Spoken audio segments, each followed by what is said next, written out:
Bienvenido a Manos Libres, el canal para leer cuando no podés. Hoy en la galería de libros de texto, La ética protestante y el espíritu del capitalismo, de Max Weber. En 1905, un economista y sociólogo alemán publicó un ensayo que cambió para siempre la manera en que entendemos el capitalismo. La pregunta que se hacía era simple y profunda al mismo tiempo: ¿por qué el capitalismo moderno nació en Occidente y no en China, India o el mundo islámico, que también tenían mercados, comercio y riqueza acumulada? La respuesta que encontró Max Weber no era económica ni tecnológica. Era religiosa. El capitalismo moderno, con su disciplina del trabajo, su ahorro sistemático, su reinversión de ganancias, su racionalización de la empresa, requirió una transformación cultural previa. Y esa transformación, argumenta Weber, la produjo el protestantismo calvinista del siglo XVI. Este libro tiene 120 años y sigue generando debate. Historiadores lo han atacado, sociólogos lo han defendido, economistas lo han ignorado y teólogos lo han estudiado con mezcla de incomodidad y fascinación. Es uno de los textos más discutidos de las ciencias sociales. ¿Para qué materias universitarias sirve? Para sociología clásica, historia económica, teoría social, historia de las religiones, ciencias políticas y cualquier materia donde aparezca la pregunta: ¿qué papel juegan las ideas y los valores culturales en el desarrollo económico? ¿Qué vas a entender al terminar este vídeo? Primero, ¿qué es el espíritu del capitalismo para Weber y en qué se diferencia del capitalismo como sistema económico? Segundo, ¿qué es la ética protestante y cómo genera una disposición psicológica favorable al capitalismo? Tercero, el concepto de vocación, Beruf, y por qué es central en el argumento. Cuarto, la doctrina de la predestinación y cómo produce la ascesis intramundana. Quinto, las críticas al argumento y cómo Weber las anticipó. Nivel de dificultad, alto. Weber escribe de manera densa, con muchas notas al pie y digresiones históricas. Este vídeo clarifica la estructura del argumento. Arrancamos. Weber abre con una observación estadística de su época. En Alemania, los protestantes tienen mayor representación entre los empresarios, los dueños de capital y los trabajadores calificados que los católicos. Esto no se explica por diferencias de riqueza histórica ni de recursos naturales. ¿Por qué? La primera respuesta obvia: los protestantes son más ricos porque la Reforma los liberó del control de la Iglesia. Weber la descarta. El catolicismo medieval era más tolerante con el comercio y las finanzas de lo que se cree. Y el protestantismo primitivo era, si acaso, más ascético y controlador de la vida cotidiana que el catolicismo romano. La clave no es la libertad del protestantismo, sino su carácter. Hay algo en la forma específica de vivir la fe protestante, especialmente la calvinista, que produce un tipo humano inclinado al trabajo sistemático, al ahorro y a la acumulación. Weber introduce el concepto de espíritu del capitalismo. No se refiere al capitalismo como sistema económico. El comercio, el crédito y la acumulación existen en China, India y el mundo árabe desde hace milenios. Se refiere a una ética del trabajo específica, la idea de que trabajar duro, ganar dinero honestamente y reinvertir las ganancias es un deber moral, no simplemente un medio para vivir mejor. Para ilustrar este espíritu, Weber cita a Benjamin Franklin: el tiempo es dinero, el crédito es dinero, el dinero puede engendrar dinero. Lo que llama la atención no es la practicidad de estas máximas, es su tono moral. Franklin no dice que el trabajo es útil. Dice que no trabajar es un vicio, que desperdiciar el tiempo es un pecado. El trabajo ha adquirido un valor ético independiente de sus resultados materiales. ¿De dónde viene esa sacralización del trabajo? De la Reforma protestante. ¿Qué dijo Weber acá? Que hay un espíritu específico del capitalismo moderno, una ética del trabajo que va más allá de la racionalidad económica, y que ese espíritu tiene raíces religiosas en el protestantismo. La estadística que abre el libro es el punto de partida empírico para una pregunta cultural. ¿Por qué es importante? Porque desafía el materialismo histórico de Marx. Para Marx, las ideas religiosas son superestructura, reflejan las relaciones económicas de producción. Para Weber, las ideas religiosas pueden ser causas de transformaciones económicas. No siempre, no mecánicamente, pero sí en circunstancias históricas específicas. Este debate entre causalidad material y causalidad cultural sigue siendo uno de los más activos en las ciencias sociales. Cada vez que alguien pregunta por qué algunos países son más prósperos que otros, está haciendo la pregunta de Weber.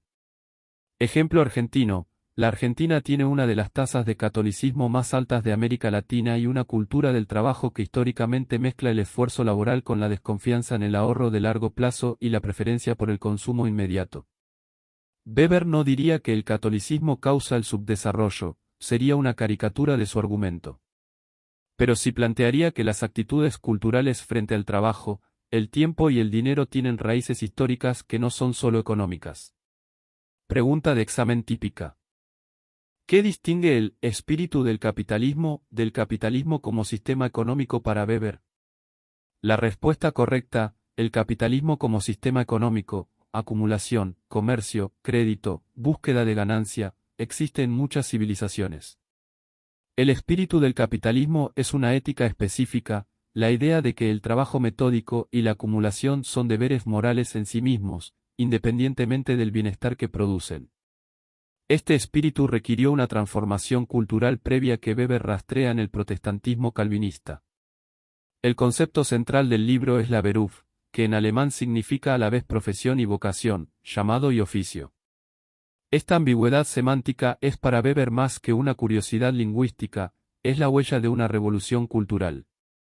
Antes de la Reforma protestante, el trabajo mundano, cultivar la tierra, fabricar zapatos, comerciar, era moralmente neutro o inferior a la vida religiosa contemplativa. El ideal cristiano medieval era el monje o el sacerdote que se retiraba del mundo para dedicarse a Dios. El trabajo era necesario pero no sagrado. Martín Lutero cambió esto radicalmente. Para Lutero, cada persona tiene una vocación, un llamado de Dios, que se ejerce en el mundo, en el trabajo cotidiano. El zapatero sirve a Dios haciendo buenos zapatos. El campesino sirve a Dios cultivando bien su tierra.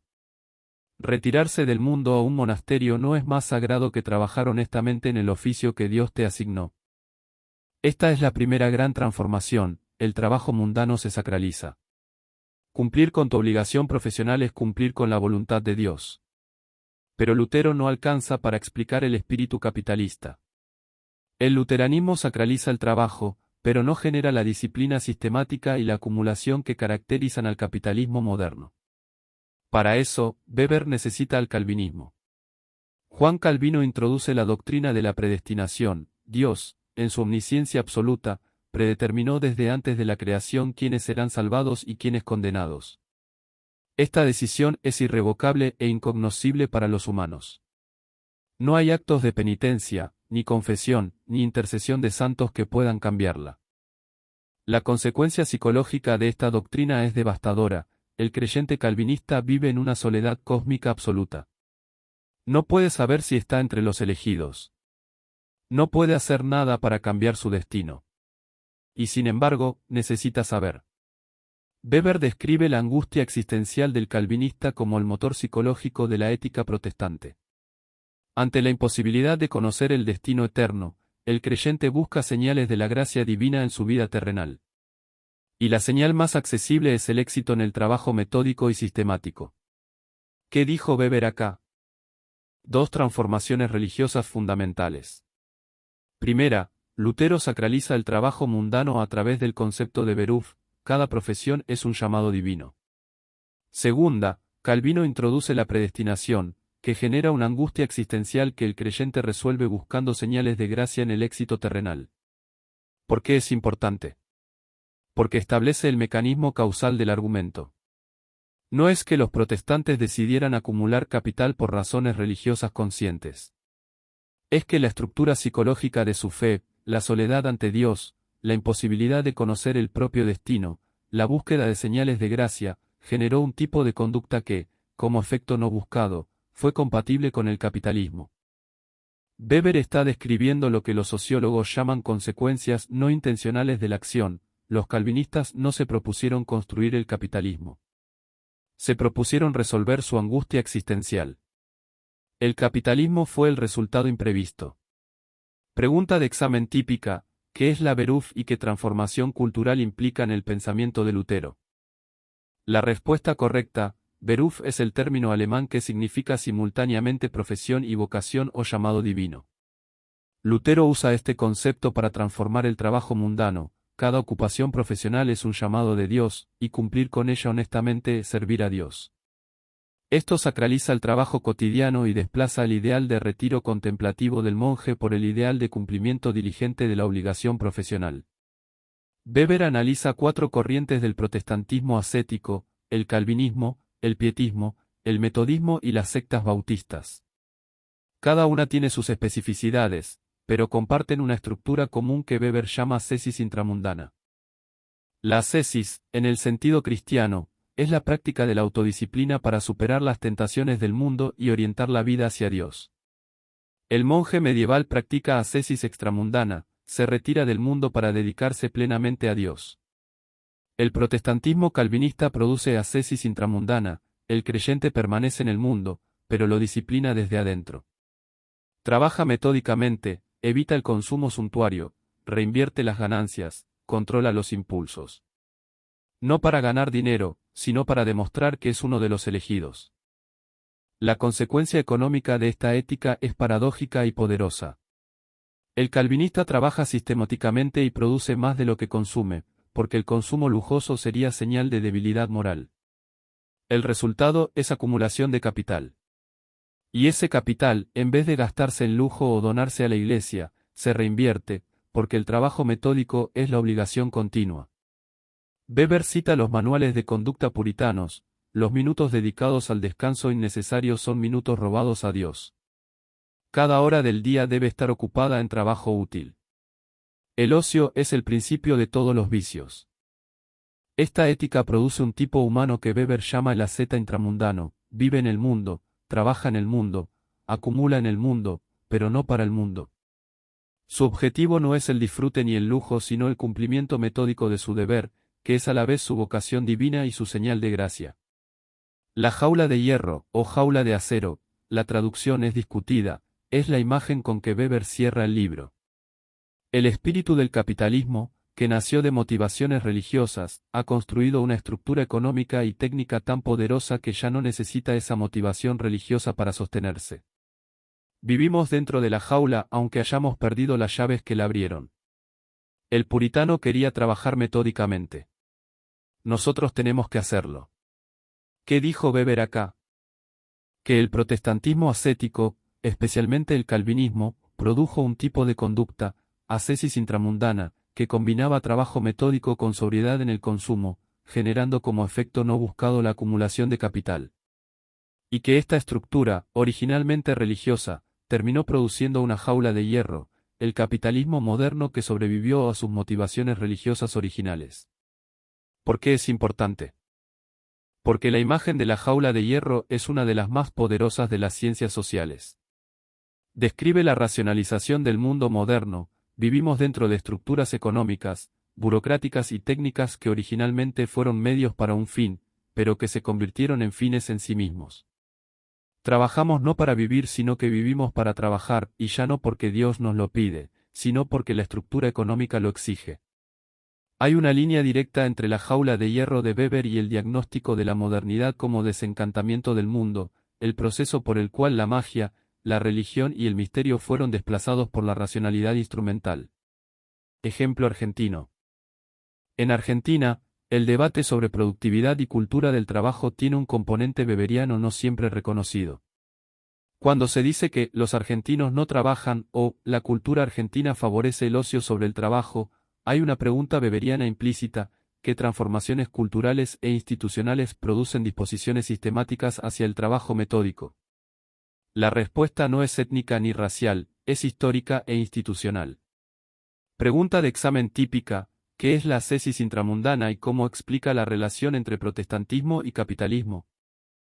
La respuesta correcta: la ascesis intramundana es la práctica de autodisciplina ejercida dentro del mundo, a diferencia de la ascesis extramundana del monje que se retira del mundo. El calvinismo produce ascesis intramundana. El creyente trabaja metódicamente en el mundo para demostrar que es uno de los elegidos, pero evita el consumo suntuoso porque sería señal de debilidad moral. El resultado no buscado es la acumulación sistemática de capital, trabajo máximo, consumo mínimo, que es la base del capitalismo moderno. Terminamos la ética protestante y el espíritu del capitalismo. Weber construyó uno de los argumentos más ambiciosos de las ciencias sociales, que las ideas religiosas pueden ser causas, no solo reflejos, de transformaciones económicas. Conceptos clave. 1. Espíritu del capitalismo. Una ética específica del trabajo que sacraliza la acumulación metódica como deber moral. Diferente del capitalismo como sistema económico, que existe en muchas culturas. 2. Beruf, vocación/profesión. El concepto luterano de que cada trabajo mundano es un llamado de Dios. Sacraliza el trabajo cotidiano y desplaza el ideal monástico medieval. 3. Predestinación calvinista. La doctrina de que Dios predeterminó desde la eternidad quienes serán salvados. Genera angustia existencial e impulso a buscar señales de gracia en el éxito terrenal. 4. Ascesis intramundana. Autodisciplina ejercida dentro del mundo, trabajo metódico y sobriedad en el consumo. Produce como efecto no buscado la acumulación capitalista. 5. Ascesis extramundana. La del monje medieval que se retira del mundo. El protestantismo la reemplaza con la ascesis intramundana. 6. Jaula de hierro o jaula de acero. La estructura económica y técnica del capitalismo moderno que sobrevivió a sus motivaciones religiosas originales. Vivimos dentro de ella aunque hayamos perdido las creencias que la construyeron. 7. Desencantamiento del mundo. Proceso de racionalización por el cual la magia, la religión y el misterio son desplazados por la razón instrumental en la modernidad occidental. 8. Consecuencias no intencionales. Los calvinistas no se propusieron construir el capitalismo. La acumulación fue el resultado imprevisto de una ética diseñada para resolver la angustia existencial ante la predestinación. 9. Racionalización. El proceso histórico por el cual la vida social se organiza cada vez más en términos de eficiencia, cálculo y medios fines. El capitalismo es una de sus expresiones. 10. Causalidad cultural. La idea de que las ideas, valores y creencias pueden ser causas de transformaciones económicas, contra la posición marxista de que son superestructura. Mapa de ideas. El argumento central conecta así. La predestinación calvinista genera angustia existencial, soy uno de los elegidos. El creyente busca señales de gracia en el éxito del trabajo metódico. La ética resultante combina trabajo sistemático con sobriedad en el consumo. Como efecto no buscado, acumulación de capital y reinversión. Esta conducta es funcionalmente compatible con el capitalismo moderno. El capitalismo moderno sobrevivió a sus motivaciones religiosas jaula de hierro. Las 5 preguntas de examen más probables. 1. ¿Qué distingue el espíritu del capitalismo como sistema económico? Respuesta: el capitalismo como sistema, comercio, acumulación, búsqueda de ganancia, existe en muchas civilizaciones. El espíritu del capitalismo es una ética específica, la sacralización del trabajo metódico y la acumulación como deberes morales en sí mismos. Este espíritu requirió una transformación cultural que Weber rastrea en el protestantismo calvinista. 2. ¿Qué es la Beruf y qué transformación implica en la ética del trabajo? Respuesta: Beruf significa simultáneamente profesión y vocación o llamado divino. Lutero usa este concepto para sacralizar el trabajo mundano, cada ocupación es un llamado de Dios y cumplirla diligentemente servir a Dios. Esto transforma el trabajo cotidiano en obligación religiosa y desplaza al ideal de retiro contemplativo del monje. 3. ¿Cómo produce la predestinación calvinista la ética del trabajo capitalista? Respuesta: la predestinación genera angustia existencial. El creyente no puede saber si está predestinado a la salvación y nada puede cambiar ese destino. Para aliviar esa angustia, busca señales de gracia en el éxito del trabajo metódico. La consecuencia no buscada es una ética de trabajo sistemático con sobriedad en el consumo que produce acumulación de capital. 4. ¿Qué es la ascesis intramundana y cómo se diferencia de la extramundana? Respuesta: la ascesis extramundana es la del monje que se retira del mundo para dedicarse a Dios. La ascesis intramundana permanece en el mundo pero lo disciplina desde adentro, trabajo metódico, evitación del lujo, reinversión de ganancias. Produce acumulación capitalista como efecto no intencional de una ética religiosa. 5. ¿Qué es la jaula de hierro y qué describe sobre la modernidad? Respuesta. La jaula de hierro es la metáfora con que Weber describe el capitalismo moderno, una estructura económica y técnica tan poderosa que ya no necesita las motivaciones religiosas que la construyeron. El puritano quería trabajar metódicamente por fe, el moderno tiene que hacerlo por necesidad estructural. La jaula describe la racionalización de la vida moderna, vivimos dentro de estructuras que originalmente fueron medios para fines religiosos y que se convirtieron en fines en sí mismos. ¿Qué leer después? Si este libro te sirvió, hay 3 lecturas que lo complementan. Primero, El suicidio de Durkheim, el contrapunto metodológico perfecto. Durkheim y Weber son los 2 grandes fundadores de la sociología con métodos opuestos, Durkheim con estadísticas y causalidad estructural, Weber con comprensión del sentido subjetivo de la acción. Leerlos juntos es entender los 2 ejes de la teoría social clásica. Segundo, Economía y sociedad del propio Weber, su obra mayor, inconclusa. Ahí desarrolla los conceptos de acción social, dominación, burocracia y racionalización que están implícitos en la ética protestante pero no completamente desarrollados. Es una lectura densa pero fundamental. Tercero, Las consecuencias de la modernidad de Anthony Giddens, una actualización contemporánea de los temas weberianos. Giddens analiza la modernidad tardía usando categorías derivadas de Weber, la aceleración, el riesgo, la desconfianza institucional. Call to Action. Si este libro te sirvió para el parcial, la materia, o simplemente para entender mejor cómo el pasado sigue dando forma al presente, déjame en los comentarios qué otro libro de texto querés que analicemos. Este canal lo hacemos juntos, tus sugerencias son las que arman el catálogo. Si hay un libro que te cambió la vida académica, escribilo abajo. Leo todos. Y si todavía no te suscribiste, este es el momento. Nuevo libro de texto cada semana. Hasta la próxima.